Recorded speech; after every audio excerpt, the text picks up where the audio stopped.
Hello everyone, কেমন আছেন সবাই? আশা করি ভালো আছেন। তো আসলে এই ভিডিওটা আপনাদের জন্যই করা।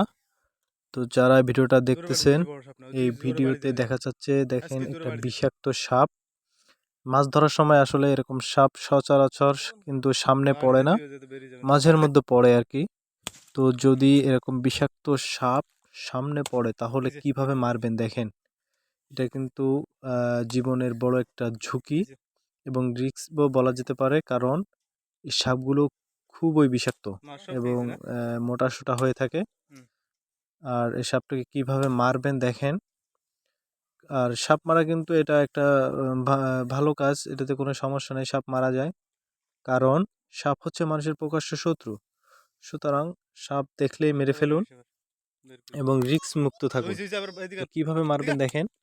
সাপকে যখন মারবেন খুব জোরে সোরে বাড়ি দিতে হবে, না হলে কিন্তু ফিরে এসে আপনাকে আবার ছোবল বসিয়ে দিতে পারে।